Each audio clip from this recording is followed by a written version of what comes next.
안녕하십니까? 이 시간에는 파수꾼의 사명이라는 제목으로 말씀을 나누고자 합니다. 에스겔서 33장부터는 새로운 국면으로 들어가게 됩니다. 1장에서 24장까지는 예루살렘이 함락되기 이전의 예언이었습니다. 25장에서 32장은 주변 민족과 나라들에 대한 심판의 예언이었습니다.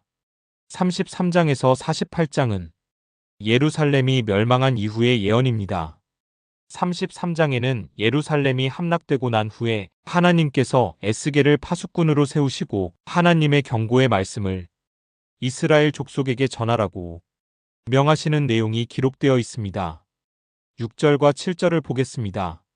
그러나 만일 그 파수꾼이 적군이 가까이 오는 것을 보고서도 나팔을 불지 않아서 그 백성이 경고를 받지 못하고 적군이 이르러 그들 가운데 어떤 사람을 덮쳤다면 죽은 사람은 자신의 죄 때문에 죽은 것이지만 그 사람이 죽은 책임은 내가 파수꾼에게 묻겠다. 너 사람아, 내가 너를 이스라엘 족속의 파수꾼으로 세웠다. 그러므로 너는 내가 하는 말을 듣고 나를 대신하여 그들에게 경고하여라. 이렇게 기록되어 있습니다. 요즘에는 파수꾼이라는 말을 거의 쓰지 않습니다. 그래서 개역 개정본과 새번역에 파수꾼이라고 되어 있는 말을 공동번역은 보초라고 번역했습니다.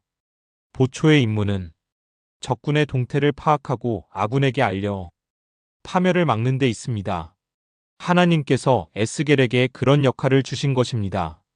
그러나 이어지는 본문을 보면 파수꾼이 나팔을 불어도 백성들이 듣지 않을 것인데 그래도 파수꾼은 나팔을 불어야 한답니다. 파수꾼의 나팔 소리를 듣고도 백성이 듣지 않으면 그 대가를 백성들이 받아야 하지만 나팔을 불지 않아서 백성들이 화를 당하게 된다면 그 책임을 파수꾼에게 묻겠다는 것입니다.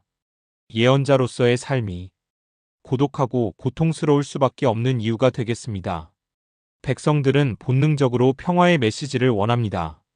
화가 미칠 것이니 대비하라는 말은 듣기 싫어합니다. 마치 어린아이가 병원에 가기를 싫어하는 것처럼 이빨이 썩어도 단 것만 찾는 것처럼 듣기 싫은 말은 거부하고 듣기 좋은 말만 듣고 싶어 합니다. 이럴 때 예언자들은 자신과 싸워야 합니다. 편한 길, 쉬운 길로 가고픈 자신의 본능과 싸워 이겨야 합니다.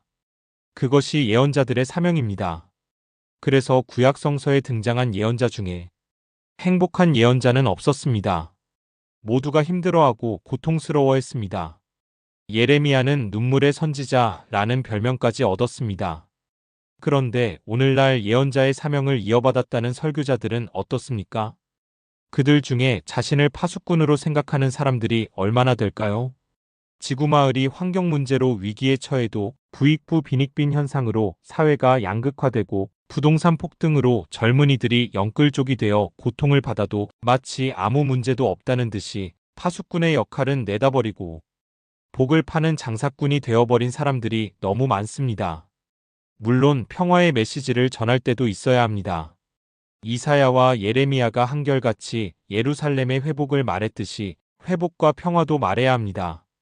하지만 그것은 경고와 책망 이후에 백성들의 반성과 회개를 전제로 한 회복이고 평화였습니다.